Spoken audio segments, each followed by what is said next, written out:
How many times have you searched Google for the best types of supplements for anxiety, the best brands, only to become more confused? 88 Herbs, the main sponsor for this episode of the Anxiety Guy podcast, makes finding the right supplement for your anxiety easy for you. 88 Herbs specializes in finding the highest quality and most potent natural ingredients in the world, and using only these in each of their products. They have thousands of loyal customers all over the world, and Dennis himself, as well as most of the Anxiety Guide team, have used these very supplements on their road to recovery from anxiety. A powerful anxiety supplement is an essential sidekick to a great CBT program, and this winning combination has led to thousands of success stories around the world. Go to www.88herbs.com and use the promo code ANXIETY88 to get 15% off your entire order today. Warriors, welcome to episode number 63 of the Anxiety Guy podcast. I'm Dennis Simsek, and if you haven't already, head on over to Facebook and like our Facebook page under the Anxiety Guy. All our updates are being done through there. And if you have already been a part of the Facebook page, thank you so very much, guys. Now, today, we're talking about the power of an elastic band. How can an elastic band have so much power behind it? Now, somebody asked me a question. They said, Dennis, teach me the beginning stages of how I can start to change my thought patterns. How can I start to change my belief systems? How can I stop reacting in fear with this emotional reaction, this instinctual reaction to everything in my life? First and foremost, guys, we must understand that we are walking around with the world's most powerful information processing system, our brain. Okay? Now, the filters in our brains create a response based around our beliefs and our values. So what I did during my recovery was I actually had to take a real deep look into my own belief systems, into my own values. If I was standing beside somebody and looking at a red truck, I would basically say, you know what, that red truck is super dirty, doesn't look very nice, it's super old. I would have certain opinions on that based around my values and my beliefs around that red truck or the color red or even the person in that truck. Something would trigger some kind of negativity or something that's positive around that truck. But then the person beside me would basically have a different opinion on it. And this is where the power begins, because self-mastery over our thoughts, over our belief systems, over our actions, over our behaviors, over our responses to people begins when we start to train a new way of looking at things. And as far as sensations of anxiety goes, I was working with someone who was having a one-on-one with me on Skype, and he came to the realization that, sensations of anxiety are not life-threatening, they're just uncomfortable. We make it seem like they're life-threatening. We add to those sensations by heightening our awareness around them, by creating the same thought cycle around that sensation. We do a lot of things to prolong that sensation, that symptom. But the very thing that we need to do is begin challenging, is begin catching ourselves. So we must understand our frequency only allows us to see things the way we're programmed to see things and no more. We see the world largely through a very narrow perspective, guys, when in fact a broad view is where the magic happens. This is where self-mastery happens. When we start to open up our minds, when we start to see the big picture, when we start to in fact move in a direction where we are outcome focused and not just taking care of the symptom. We're taking care of the root of the problem. Now, how do we change our frequency? This is a question that a lot of people ask me. How do I change my vibration, my frequency, so I can start attracting new experiences into my life, so that I can really easily start changing my thought patterns?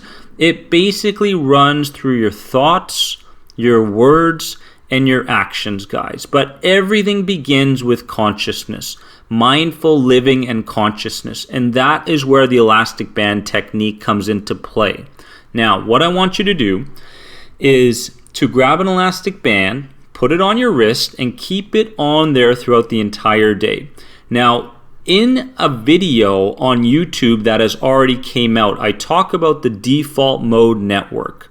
The default mode network in our brains is this idea that when we're not consciously involved in a task, when we're not perceptually involved in something, when we're not focused and absorbed in something, we revert back to the default mode. The default mode for most people is fear, negativity, doubt, and all that other bad stuff, okay? The stuff that keeps us stuck. So, by understanding that we can, in fact, live in a world where we're more conscious of our reactions to what people are saying, conscious of how we're thinking towards a certain environment or a situation, we start to begin to change our belief systems around that thing, and therefore we begin to have a more broad view as far as what we can accomplish. We start seeing the big picture in ourselves. We start moving towards our passions, not our fears. And a lot of times this can in fact broaden our horizons as far as the big picture in the outside world. So I want you guys to grab an elastic band. Put that elastic band on your wrist. Every single time you have a reaction to a sensation of anxiety, or someone tells you something, some kind of criticism that you just want to jump on right away and kind of go back and forth and have this verbal fight with someone or respond in anger, I want you guys to snap your elastic band. Now, when you're snapping your elastic band, your mind and body are now aware of some kind of signal. Instead of moving in that same default mode that you have been on over and over again and therefore prolonging your fear and negativity, what you're going to be doing is catching yourself when in fact you're about to head down that negative road again. And now you've got some space to restructure a different way to think about something, a different way to act towards something.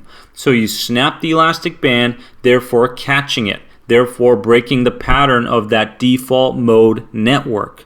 If I asked you in a workshop that I do to stand up and tell me about your anxiety, you would stand up in front of me and start going, Dennis, my life is taking a bad turn. I keep seeing the fear and everything. I don't believe in myself.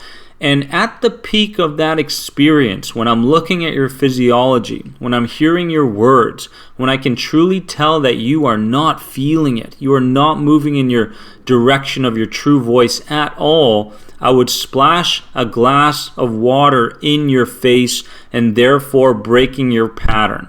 Now, for a couple seconds, you'd be really upset with me. You'd say, Dennis, I came here for help. Next thing you know, I've got a glass of water in my face. What's going on? And I would say, you know what? Go back to that old state that you were just in, that anxious state, that depressed state. And you would try, and you would try, and eventually you would get there. But it would be much, much more difficult this time to go to that place.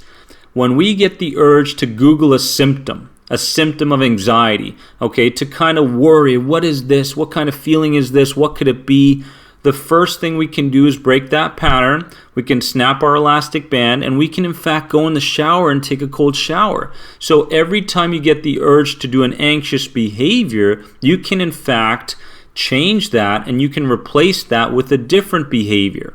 But today we're thinking more about the thought patterns, to catch them in the initial waves of fear, okay? And not let them build from one wave of fear to another wave of fear, another wave of fear. Next thing you know, we're caught in this anxious brooding, maybe a panic attack and such, and that's when it gets difficult. So what we would do is, first things first, we would catch the thought. We would catch it. And we go, I got you, Daffy Duck. And if you don't know about Daffy Duck, Facebook page, we talk about Daffy Duck a lot, which is your subconscious mind. The next thing we would do is we would start to challenge the thought. We would go, you know what, thought?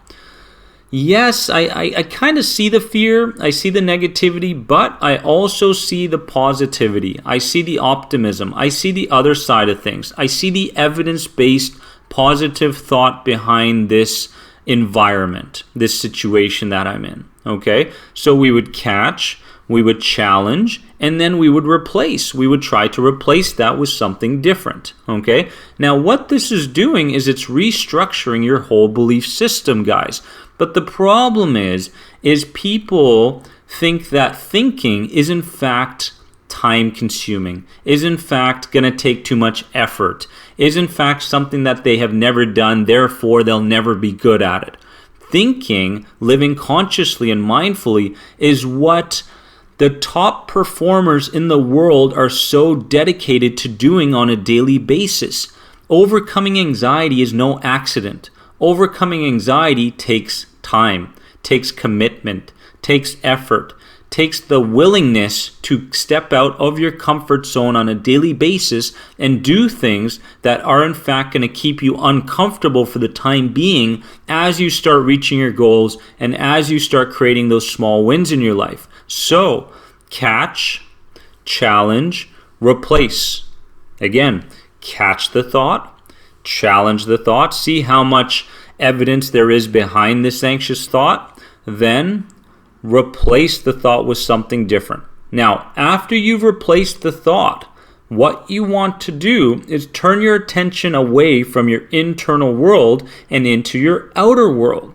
So, get out in nature. What can you see? What can you hear? What can you feel? Maybe you can grab a muffin. What can you taste? Really get involved in that.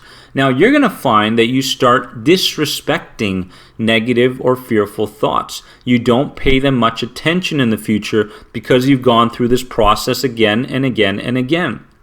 Lots of people go, Dennis, how many repetitions is it going to take before I in fact start seeing these sensations in a different light, before I start seeing myself as being comfortable with these symptoms of anxiety, before I start seeing changes in my outside world? Well, you know what? To that I say, it really depends. It depends on how deeply ingrained your belief is, how often you've practiced this thought. I mean, let's think about it, guys. You've been practicing anxiety for a long, long time. Okay, so it's going to take some time before you start to reframe, start to restructure your thoughts, start to move your life in a different direction. It takes time. It takes commitment. It takes you saying, you know what, I'm going to create a contract with myself and dedicate every morning to my new morning routine. I'm going to dedicate my entire days to having this elastic band on and catching, challenging, and replacing certain thought patterns. And then in the evening, I'm going to lessen my stimulation. I'm not going to watch the TV, but I'm going to read a book instead. I'm going to, in fact, get into a deep conversation with my wife, my husband, my brother, my sister, my dog. It doesn't matter. Just change what you're doing because it's not working. Stop expecting different results by doing the same actions over and over again. It's not going to happen. Too many people out there think that time is a cure for anxiety. Time is not a cure for anxiety. Commitment is a cure for anxiety. Skill sets are a cure for anxiety. CBT is a cure for anxiety. But all of these things have one thing in common: effort. Now, I'm going to ask you once and for all, what if you don't commit? What if you don't wear your elastic band all day, every day for the next 4 weeks? What's going to happen then? How's your life going to be different in, say, 3 months from now?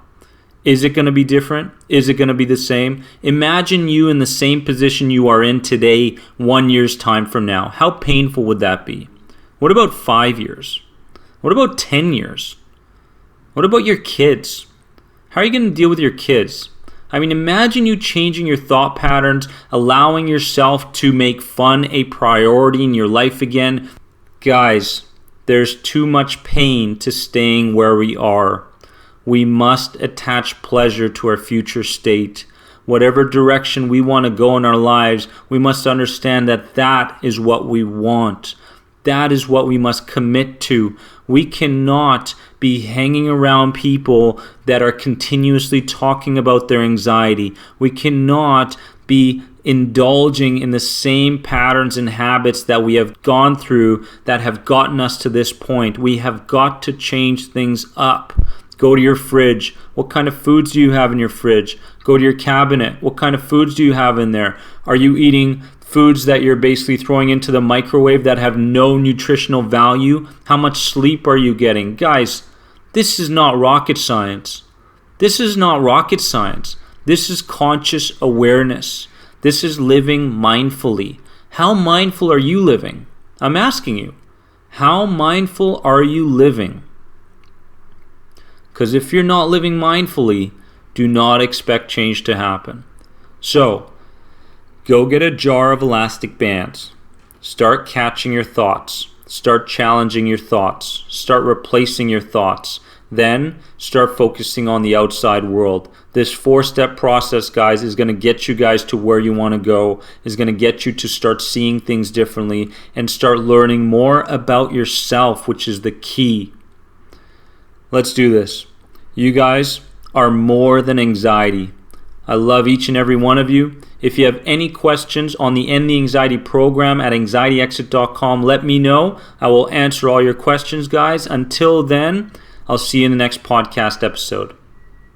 Thanks for being an important part of the Anxiety Guy podcast community. If you enjoyed this podcast, please leave a positive rate and review. If you're searching for further support on your road to recovery from anxiety, head over to anxietyexit.com and take part in the powerful End the Anxiety program based around the CBT model. If you're searching for a more one-on-one approach, you can sign up now for personal coaching sessions with Dennis via Skype. Remember, you are more than anxiety. See you in the next episode.